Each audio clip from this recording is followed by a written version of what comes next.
प्रिय विद्यार्थियों, आज हम प्रकाश फास्फोरिलीकरण फोटो फास्फोराइलेशन के बारे में पढ़ेंगे।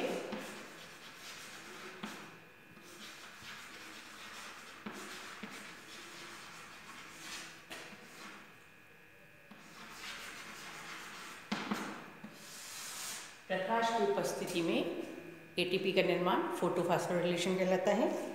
वैज्ञानिक ऑर्नन तथा उसके सहयोगियों ने 1954 में इसकी खोज की थी। प्रकाश की उपस्थिति में क्लोरोप्लास्ट एटीपी का संश्लेषण करते हैं। उन्होंने प्रकाश की उपस्थिति में एटीपी के संश्लेषण की इस क्रिया को प्रकाश फास्फोरिलीकरण का नाम दिया। इससे यह प्रमाणित हुआ कि कोशिकाओं में माइटोकॉन्ड्रिया के अतिरिक्त एटीपी एडेनोसिन ट्राइफॉस्फेट निर्माण क्लोरोप्लास्ट में भी होता है। यह क्रिया माइटोकॉन्ड्रिया के ऑक्सीकारी फास्फोरिलीकरण क्रिया से भिन्न होती है, क्योंकि इसमें प्रकाश ऊर्जा का स्रोत है तथा यह क्रिया ऑक्सीजन पर निर्भर नहीं करती है। क्लोरोप्लास्ट में प्रकाश फास्फोरिलीकरण की क्रिया दो पृथक पृथक क्रिया चक्रों से संपन्न होती है। ये दो चक्र हैं। पहला है चक्रीय प्रकाश फास्फोरिलीकरण अभिक्रिया।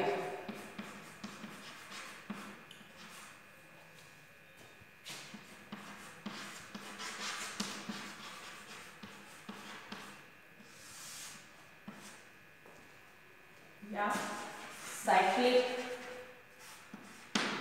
फोटोफॉस्फोराइलेशन।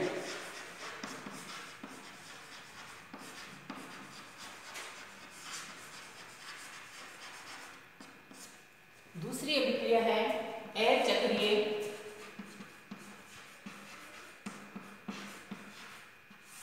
प्रकाश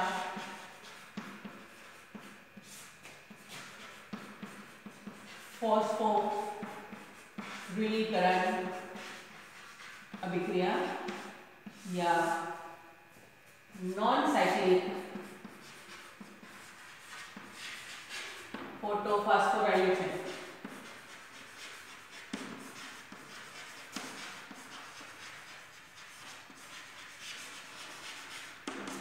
तो सबसे पहले हम देखेंगे चक्रीय प्रकाश फास्फोरिलीकरण अभिक्रिया क्या है। तो फर्स्ट जो है हम साइक्लिक फोटोफॉस्फोरिलेशन के बारे में पढ़ेंगे।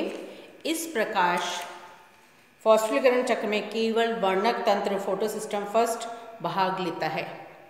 यह चक्र क्लोरोप्लास्ट को 680 नैनोमीटर से अधिक तरंगदैर्ध्य के प्रकाश द्वारा प्रदीप्त करने पर कार्यशील होता है। इस चक्र में प्रकाश किरणों द्वारा सक्रिय क्लोरोफिल अणु द्वारा उत्सर्जित इलेक्ट्रॉन प्रकाश ऊर्जा को विमुक्त करने के पश्चात पुनः उसी क्लोरोफिल अणु को प्राप्त होता है। इसलिए इलेक्ट्रॉन की इस विधि द्वारा एटीपी संश्लेषण की क्रिया चक्रीय प्रकाश संश्लेषण अभिक्रिया कहलाती है। फोटोसिस्टम फर्स्ट द्वारा प्रकाश ऊर्जा अवशोषण के फलस्वरूप इस अभिक्रिया केंद्र P700 क्लोरोफिल से इलेक्ट्रॉन उत्सर्जित होता है, जिससे क्लोरोफिल अणु ऑक्सीकृत हो जाता है और निष्कासित इलेक्ट्रॉन आयरन सल्फर युक्त प्रोटीन फेरोडेक्सिन को स्थानांतरित हो जाता है। अपचयित फेरोडेक्सिन यह इलेक्ट्रॉन विभिन्न मध्यवर्ती साइटोक्रोम वाहकों क्रमशः cytochrome B6, cytochrome F, plastocyanin से होता हुआ उसी क्लोरोफिल अणु P700 को प्राप्त होता है। किस तरह से, पहले मैं आपको चित्र के द्वारा बताऊंगी।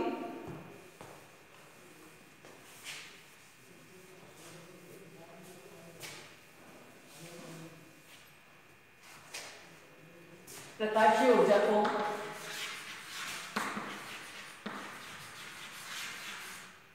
फोटोन के रूप में जो है फोटोसिस्टम का जो ट्रैप सेंटर है P700 के द्वारा अवशोषित किया जाता है। ये इलेक्ट्रॉन इसके द्वारा फोटोन को ये अवशोषित करते हैं। अवशोषित करने से इसके अंदर ये उत्तेजित होता है और उत्तेजित होने से इलेक्ट्रॉन निकलते हैं। ये इलेक्ट्रॉन सर्वप्रथम फेरोडॉक्सिन में जाता है। फेरोडॉक्सिन से इलेक्ट्रॉन साइटोक्रोम B6,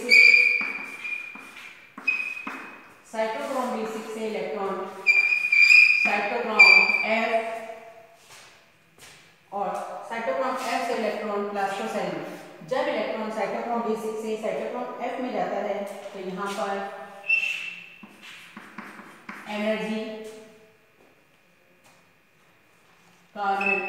यहाँ पर एनर्जी का निर्माण होता है। ADP is converted into ATP और लाइट एनर्जी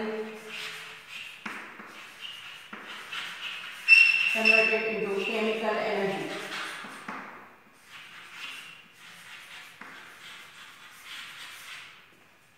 और प्लास्टोसाइनिन से इलेक्ट्रॉन पुनः वापस P700 के पास चला जाता है। इसलिए हम इसे चक्रीय फास्फोराइलेशन अभिक्रिया कहते हैं।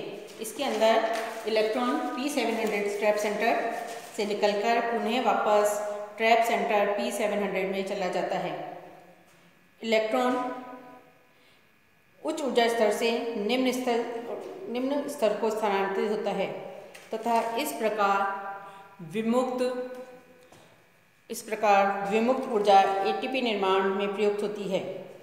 इस इलेक्ट्रॉन स्थानांतरण प्रक्रिया में जब इलेक्ट्रॉन फेरोडॉक्सिन से साइटोक्रोम B6 तथा साइटोक्रोम B6 से साइटोक्रोम F में स्थानांतरित होता है तो ऊर्जा मुक्त होती है।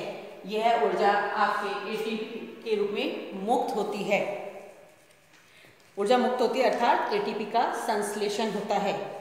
फेरोडॉक्सिन के पश्चात इलेक्ट्रॉन के प्रवाह का मार्ग विवादास्पद रहा है। कुछ प्रमाण भी मिले हैं कि फेरोडॉक्सिन से इलेक्ट्रॉन का प्राथमिक ग्राही साइटोक्रोम B6 न होकर प्लास्टोक्विनोन होता है अर्थात इलेक्ट्रॉन, कुछ वैज्ञानिकों के द्वारा माना जाता है कि इलेक्ट्रॉन फेरोडॉक्सिन से प्लास्टोक्विनोन से साइटोक्रोम B6 और साइटोक्रोम B6 से साइटोक्रोम F और साइटोक्रोम F से प्लास्टोसाइनिन के अंतर्गत स्थानांतरित होता है और प्लास्टोसाइनिन से वापस ये ट्रैप सेंटर में जाता है। चक्रीय फास्फोरिलीकरण उच्च पादपों तथा अनऑक्सी जीवाणुओं में समान रूप से पाया जाता है।